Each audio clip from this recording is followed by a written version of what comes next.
What if I told you that airlines have spent years convincing travelers of one simple idea: that help is a favor, that assistance is something extra, that comfort is an upgrade, and that an easier flight is something you should feel lucky to get, not expect? Flying today feels like a test of patience. Long lines, confusing rules, and extra charges at every step. You pay for bags, you pay for seats, you pay for legroom, and sometimes it feels like you even pay just to feel less stressed. This affects seniors and anxious travelers the most.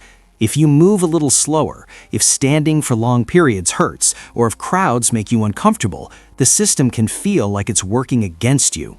So most people push through it quietly. They don't ask for help because they don't want to cause trouble. But here's the truth most travelers don't know. Help is not a perk. Comfort is not an upgrade. Many of these things are required by federal law. There are protections in place to make flying safer and easier, especially for older travelers and anyone who needs more time or support. The problem is simple. Airlines don't explain these rights, they don't advertise them, and they don't offer them unless you ask. They are counting on you not knowing and not asking. In this video, I'll walk you through 10 federal rights every traveler should know in 2026. I'll share the exact words to use at the airport, and I'll explain the senior flight deals that still exist but don't appear online. This isn't about arguing, it's about knowing your rights and using them. Now let's start with what changed in January 2026 and why being unprepared can cost you time, money, and comfort. Act 1, January 2026, Reality Check. As we move into 2026, air travel is getting stricter, not easier. One of the biggest changes you need to understand is the Real ID requirement. By February 2026, airport security across the US is fully enforcing Real ID rules. That means if you're flying domestically, your regular driver's license may no longer be enough unless it is Real ID compliant. A valid passport also works. If you arrive at the airport without a Real ID or passport, you may still be allowed to fly, but it won't be simple. Expect extra identity checks, longer screening, and delays that can easily add 30 minutes or more to your security process. For seniors or anyone who already finds airports stressful, this can turn a smooth trip into a frustrating one very quickly. There's also growing talk about digital IDs. Apple Wallet and Google Wallet now allow travelers to store a digital version of their ID on their phone, and the TSA does accept these at some airports. However, this is not available everywhere yet. It depends on the airport and the security lanes in use. Because of that, relying only on a digital ID is risky. A physical Real ID or passport is still strongly recommended as a backup.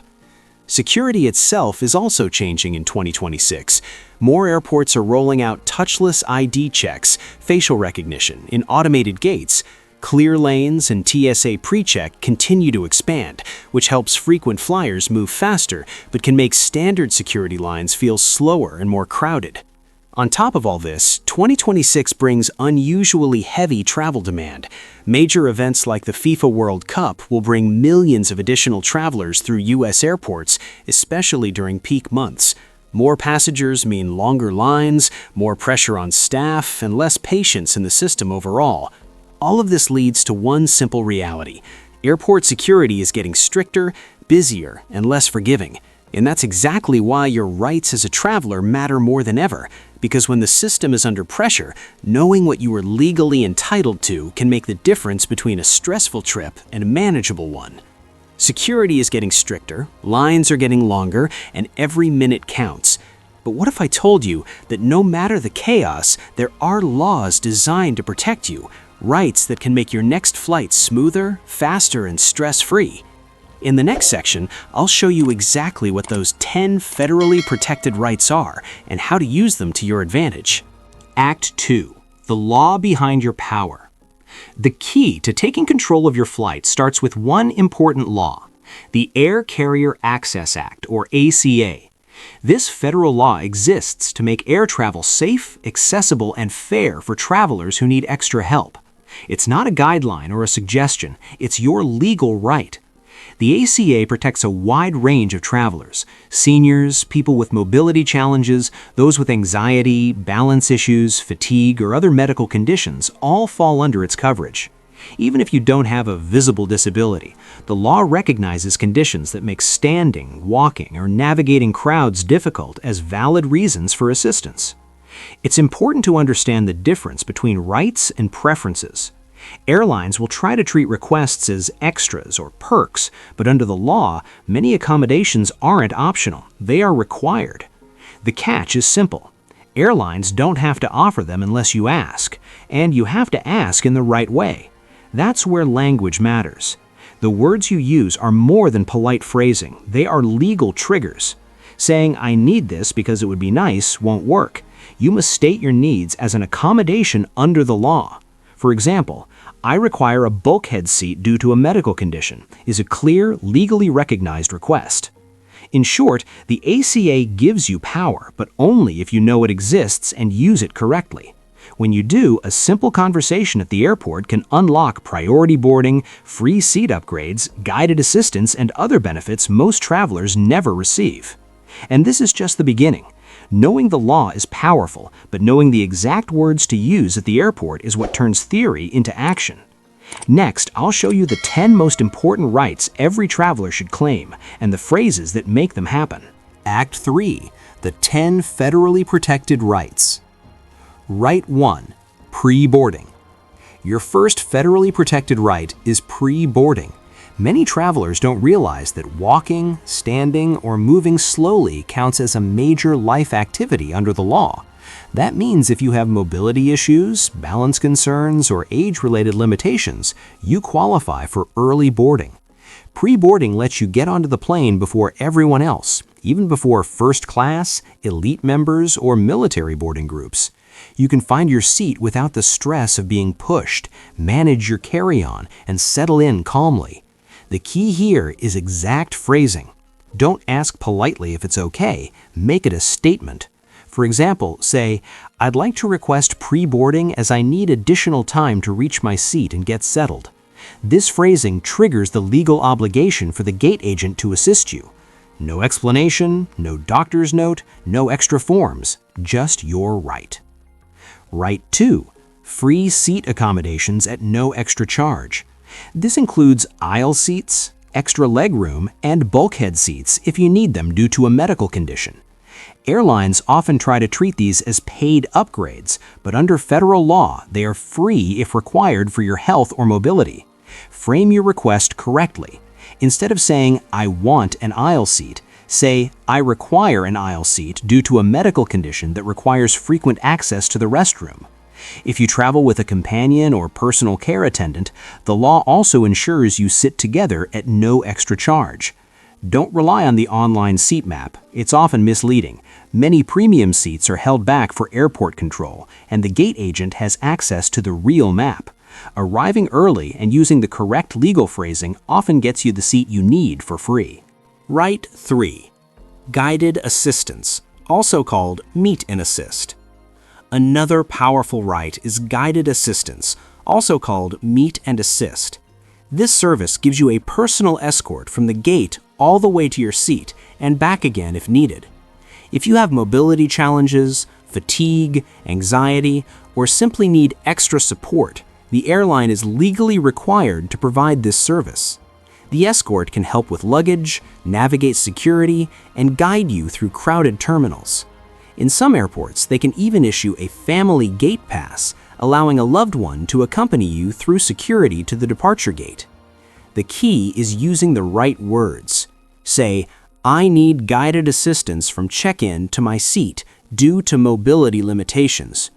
Avoid vague phrasing like, "Can someone help me?" or "Is there any assistance?" These often get ignored. Using clear, legally recognized language triggers the airline's obligation. Right 4. Medical and assistive bags fly free. Under federal law, all medically necessary and assistive devices fly free, even if you already have standard baggage allowances. This includes items like CPAP machines, portable oxygen concentrators, walkers, canes, crutches, insulin, blood pressure monitors, and even extra batteries for these devices. To make it simple, keep medical equipment in a separate bag. When checking in or at the gate, state, "I am carrying medical equipment exempt from baggage fees." Agents cannot ask to see a prescription, cannot demand that you turn the device on, and cannot charge you for it. This is a real law, not a courtesy, and can save you $60 to $120 per trip. Right 5. TSA Cares. The fifth right is TSA Cares, a free program run by the TSA to assist travelers through security. It's available to anyone with mobility issues, medical conditions, anxiety, or other special needs. You must call at least 72 hours before your flight to arrange support. A passenger support specialist, or PSS, will meet you at the checkpoint, explain each step, and guide you through the screening process. They handle everything from body scanners and pat-downs to carrying your items through the line. Correct phrasing is simple and direct. "I am calling to request TSA Cares assistance for my upcoming flight due to mobility and medical needs." One phone call can turn the most stressful part of your journey into a calm, supported, and dignified experience. Right 6. Modified TSA Screening age 75 plus. Travelers aged 75 and older automatically qualify for modified TSA screening. This means you can keep your shoes and a light jacket on as you go through security. It's not full TSA pre-check, but it makes the process much easier and less physically demanding. If you have medical devices like pacemakers, insulin pumps, or implants, always inform the TSA officer before screening. If you need a pat-down, you have the right to remain seated for safety and stability. Using a TSA notification card from your doctor can make this smoother, but it's not required. The law protects you regardless. Right 7. Priority during delays and cancellations. If your flight is delayed or canceled, the ACA gives you priority. When you request special assistance or accommodations, a flag is added to your reservation. This ensures that your rebooking is handled manually by a human agent before other passengers, even before first class or elite flyers. For overnight delays caused by the airline, not weather, you are entitled to hotel, meals, and transportation. This isn't a favor, it's a federal expectation.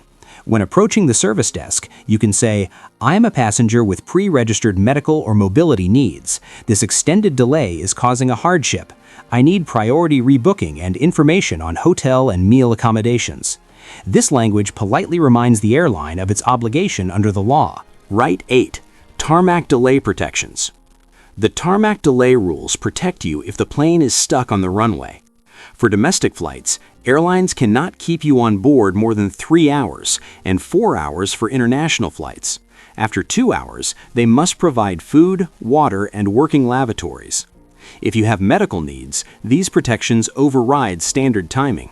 You can request immediate assistance without waiting. For example, if you are diabetic or need medication with food, call the flight attendant and state, "I have a medical condition and need a snack and water now." Knowing these rules gives you power and prevents a small delay from turning into a dangerous or uncomfortable situation. Right 9. CRO, Complaint Resolution Officer. The Complaint Resolution Officer is your airport-level nuclear option if an airline employee denies your rights under the ACA. Every airline is required to have a CRO available in person or by phone at every airport they serve.